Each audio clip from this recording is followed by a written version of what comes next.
देखिए, वक्फ amendment act पर पूरे देश में एक बहुत बड़ी साजिश हो रही है। पूरे देश के अंदर कांग्रेस और उसके समर्थित जो मुस्लिम ऑर्गेनाइजेशन है वो देश के मुसलमानों को गुमराह कर रहे हैं। मैं देश के मुसलमानों से आज खास तौर पे कहना चाहता हूं, आप कांग्रेस पार्टी, सपा, बसपा, ये कुल हिंद मजलिस इत्तेहादुल मुस्लिमीन, राजद, टीएमसी, ये जितनी सोकॉल्ड सेकुलर पार्टियां हैं, इनके बहकावे में ना आए। वो देश का माहौल बिगाड़ना चाहते हैं। वो मुसलमानों के कंधे पर बंदूक रखकर सरकार पर हमला कर रहे हैं। वक्फ अमेंडमेंट एक्ट पूरी तरह मुस्लिम समाज के हित में है। ये गरीब मुसलमानों के लिए, विधवा के लिए, बेवा के लिए ये कानून बनाया गया है।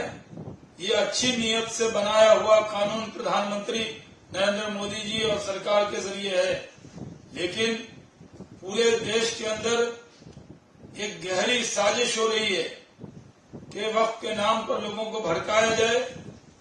मस्जिदों का इस्तेमाल किया जा रहा है, जुमा के दिन का इस्तेमाल किया जा रहा है, और खास तौर पर जिस तरह से हिंसा पश्चिम बंगाल में भड़काई जा रही है, ये बंगाल का सवाल नहीं है।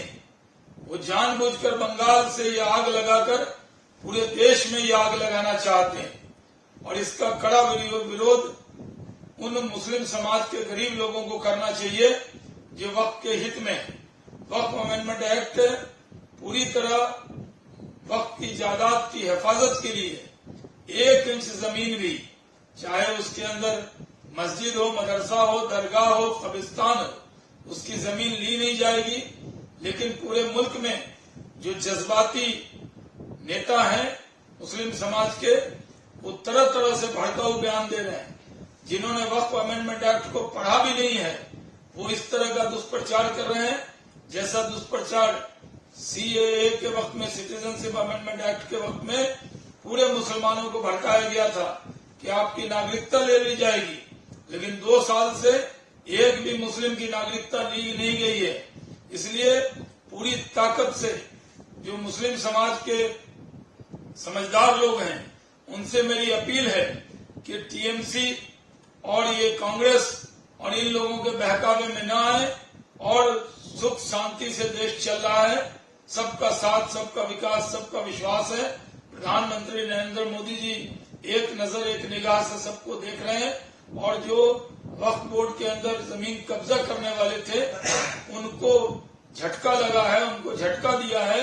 इसलिए वो जानबूझ के इस आंदोलन को आगे बढ़ा रहे हैं। मुस्लिम पर्सनल लॉ बोर्ड को भी गैर जिम्मेदाराना बयानबाजी बंद करना चाहिए। ये दुर्भाग्यपूर्ण है कि वो इस तरह लोगों को बयान दे रहे हैं, प्रदर्शन के लिए उकसा रहे हैं, और जानबूझकर स्टेटमेंट जारी कर रहे हैं, जिसका कड़ा विरोध हम लोग करते हैं। ममता बनर्जी क्या बयान दे रही है? वो देश से ऊपर है क्या? जो पार्लियामेंट में कानून बना वो हर जगह लागू हो गया, वो क्या लागू नहीं करेंगी? उनको कोई अधिकार नहीं है ये बात कहने का। वो चुनी हुई मुख्यमंत्री और गैर जिम्मेदाराना बयान दे रही है। पूरे बंगाल में आग लगा रखी है उन्होंने, पूरा बंगाल जल रहा है। आज वहां वक्फ अमेंडमेंट एक्ट में संसद ने कानून बनाया, हमला हिंदुओं पे हो रहा है। ये कहाँ का रिवाज है? पूरे बंगाल से जो चिंगारी वो फूंक रही हैं, वो पूरे देश में आग लगाना चाहती है। ये दुर्भाग्यपूर्ण है। वक्फ अमेंडमेंट एक्ट पूरी तरह मुस्लिम समाज के हित में है। इसमें किसी मुस्लिम का हित नहीं होना है। न मस्जिद की जमीन जाएगी, न दरगाह की, न कब्रिस्तान की। लेकिन दुष्प्रचार हो रहा है, खासकर बंगाल से हो रहा है। तृणमूल कांग्रेस और ऐसी जो पार्टियां हैं वो मुसलमानों को भड़का रही है। जैसे वक्फ अमेंडमेंट एक्ट आया तो उनकी मस्जिद छिन जाएगी, दरगाह छिन जाएगी, कब्रिस्तान छिन जाएगा, जबकि 1 इंच जमीन भी मस्जिद, दरगाह और कब्रिस्तान की छीनने वाली नहीं है। जिस तरह की हरकत पश्चिम बंगाल में हो रही है, इसकी भारतीय जनता पार्टी घोर निंदा करती है। आज त्योहार मनाने के लिए भी हिंदू को कोर्ट जाना पड़ता है। आज वहां पर हिंसा हो रही है, अदालत कह रही है कि वहां पैरामिलिट्री फोर्स लगाया जाए, क्योंकि पश्चिम बंगाल की सरकार को मजा आ रहा है अपनी सारी नाकामी भ्रष्टाचार पर पर्दा डालने के लिए उन्होंने वक्फ एक्ट का सहारा ले लिया है, ताकि उस मुद्दे पर पूरे देश में आग लग जाए और पश्चिम बंगाल की सरकार उस पर अपनी रोटी सेक ले। ये चलेगा नहीं। तेजस्वी यादव भूल रहे हैं कि वो उस सरकार में शामिल थे जब शराबबंदी लागू हुई। हम लोगों ने, सब पार्टियों ने इसका समर्थन किया था। आज तेजस्वी यादव अलग अलग भाषा बोल रहे हैं, अलग अलग जबान बोल रहे हैं। आज शराब माफिया कौन लोग हैं? जो राजद के करीबी हैं। ज्यादातर शराब के गोरख धंधे में राजद के करीबी पकड़े जा रहे हैं। उन सब के नाम जग जाहिर हैं। लेकिन तेजस्वी यादव इस तरह की बयानबाजी करके शराब माफियाओं को प्रोटेक्ट करना चाहते हैं। शराबबंदी लागू है और इसमें जो जो कमियां हैं उसको ठीक किया गया है। शराब गांधी के राज्य में, जो बिहार गांधी की कर्म भूमि मानी जाती है, वहां पर शराब न पिए लोग, इसके लिए प्रेरणा करना चाहिए। लेकिन तेजस्वी यादव बेवजह की बयानबाजी कर रहे हैं, ये दुर्भाग्यपूर्ण है। देखिए, तमिलनाडु में एआईडीएमके और बीजेपी के गठबंधन से स्टालिन की नींद उड़ गई है, इसलिए वो बयानबाजी कर रहे हैं। हमारा नेचुरल एलाई है एआईडीएमके। कई बार हम लोग साथ में रहे हैं और मैडम जयललिता और नरेंद्र मोदी जी के बीच में बहुत अच्छा संबंध रहा है।